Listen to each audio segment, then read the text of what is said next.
Então vamos trazer mais uma pergunta aqui para vocês. Então, quais são as principais causas de estridor na infância? Como que a gente acaba diferenciando isso para poder estudar melhor, para poder se aprofundar um pouquinho mais? Primeiro a gente tem que pensar nas causas adquiridas ou infecciosas, tá? Dentre elas temos as três principais, que é a laringotraqueite viral ou CRUP, a laringite ou traqueite bacteriana e a epiglotite.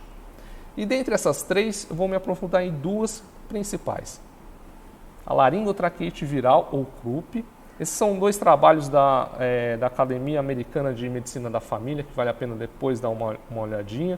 Um de 2018, outro de 2011, que eles fazem um levantamento, uma revisão bibliográfica sobre o manejo dessa afecção, que é a laringotraqueite viral, ou CRUP, e como que a gente pode manejar melhor esses pacientes. Então, lembrando da laringotraqueite viral, ela tem aquela tosse de latido de cachorro, né? Em inglês eles chamam de barking cough, né? Rouquidão e estridor. O início do sintoma ou a piora deles normalmente ocorre de noite, associado com febre e queda do estado geral, muito a depender da etiologia, né? E aqueles sintomas de infecções de vias aéreas superiores. Uma coisa legal nesse trabalho de 2018 é essa classificação, né? Essa classificação de Wesley, o score de Wesley, que você, a partir dele você consegue classificar a gravidade dessa CRUP, tá? Então você consegue diferenciar se essa CRUP é uma CRUP leve, moderada ou grave, tá legal? Então aqui, ó, você pega alguns critérios de nível de consciência, cianose, o estridor, né, a passagem do ar, né, se tem retrações intercostais, subdiafragmáticas, e aí você vai montar o seu score, tá? Então aqui, só para detalhar melhor, que ele estava um pouquinho pequeno ali no slide, vocês conseguem ver. Isso tem tudo nesse artigo, é super tranquilo, tá legal? E aqui eu vou colocar um exemplo para vocês, né, dessa laringotraqueite viral com essa tosse. Colocam como parecido com tosse de cachorro, mas aí depende do cachorro de vocês, tá legal? Então vamos lá.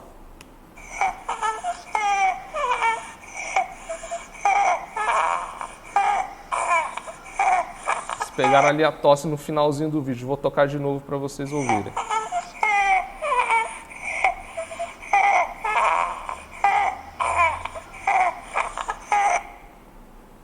Tá.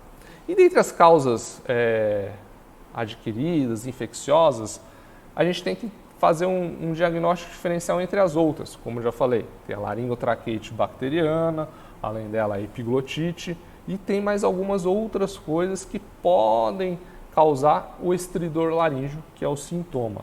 Tá? Então, entre eles, a gente tem angioedema, tá? Aspiração de corpo estranho, por vezes abscesso de tonsila palatina, tá? Abscessos retrofaríngeos e até mesmo aquela CRUP espasmódica.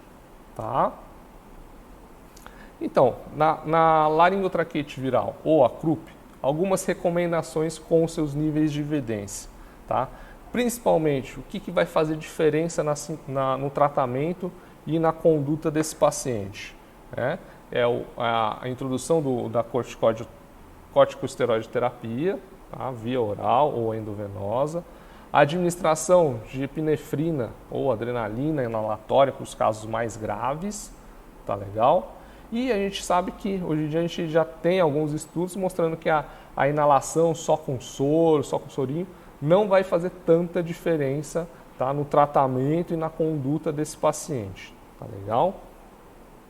Então aqui tem um fluxograma bem interessante nesse artigo, que a gente vai mostrar como que a gente vai acabar conduzindo esses casos. Então, basicamente, você vai administrar corticoide endovenoso. Não vou me atentar aqui às doses, que isso daí depois a gente pode ler em separado direitinho, tá? E se for um caso mais leve, a gente administra o corticoide, vê como que esse paciente vai progredir com sintomas e vamos observar.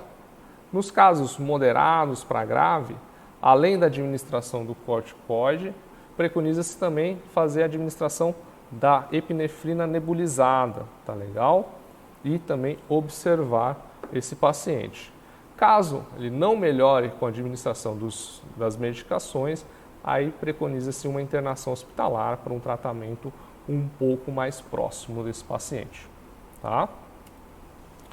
A outra causa infecciosa importante que a gente tem que ter em mente, isso por vezes volta a cair aí em muitas provas, seja de concurso, seja prova de título especialista, é a epiglotite. A epiglotite, diferente da croup, ela tem uma instalação mais súbita, ela é um pouco mais, entre aspas, agressiva. Tem uma dor de garganta mais importante, rouquidão. Quem já viu, já teve a oportunidade de tratar esse paciente no pronto-socorro, bate o olho e consegue diferenciar. O paciente parece mais grave do que o paciente da croup. Tá? Por vezes ele pode apresentar cialorreia, ficar babando porque não consegue engolir a saliva, tem muita dor de garganta, febre também, queda do quadro do estado geral, tá? Taquipneia e dispneia, o paciente se apresenta mais cansado e aí ele assume essa posição de tripé, né? Que ele coloca os braços para frente, né? E anterioriza a região cervical no intuito de melhorar a passagem de ar aqui pela traqueia, pela região da epiglote que vai estar inflamada, por vezes infeccionada. Com o advento da vacinação para o Haemophilus influenza, que era um dos principais agentes etiológicos, agora a epiglotite praticamente na maioria dos casos tem origem bacteriana. Tá? E outra coisa para os residentes que estão assistindo, pessoal mais novo, lembrar de que esse paciente você tem que tratar ele com um pouco mais de cuidado, evitar qualquer quadro de agitação. Ali na hora do PS, quando for examinar, se tiver muito difícil para fazer horoscopia, não forçar, evitar muito fazer horoscopia ou laringoscopia indireta com o espelhinho de Garcia, porque se você forçar alguma coisa, esse paciente pode entrar em insuficiência respiratória. Tá? Não precisa fazer a nasofibroscopia, é muito difícil fazer isso nesse tipo de paciente, mas se você resolver pedir algum exame complementar, o raio-x cervical lateral, a gente vai ter aquele sinal patognomônico do polegar ali na região da epiglote, tá legal? Às vezes isso cai muito em prova, tá? Então, voltando para os tipos de estridor, as causas, né? A gente pode ter as infecciosas, né? Adquiridas, infecciosas, ou as congênitas. Tá legal? E aí, dentro das congênitas, a gente tem N causas de estridor também.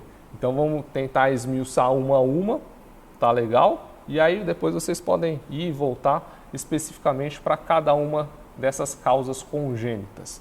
Bom, primeiramente, a gente tem a mais prevalente, a mais falada e a mais conhecida, que é a laringomalácia.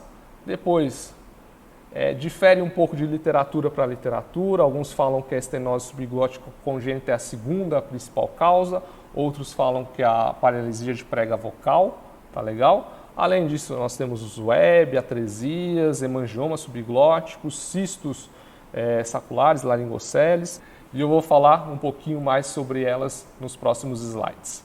Então, como que a gente diagnostica? Então, diferente daquelas causas infecciosas que o paciente está lá no pronto-socorro, que você tem que dar uma conduta através da sua história, do seu exame físico, sem a necessidade de alguma propedêutica armada, nesses casos de estridor laríngeo por alguma alteração congênita da laringe, normalmente a progressão desse estridor é mais arrastada. Então, a gente fica um pouco menos preocupado de proceder para fazer uma nasofibrolaringoscopia flexível, seja no ambulatório, seja no consultório, porque esse paciente ele não teve esse início súbito, tá? E aqui eu coloco um asterisco, um paciente acordado. Por quê? Porque a gente consegue ver a passagem de ar como que está, né, no paciente durante suas atividades normais.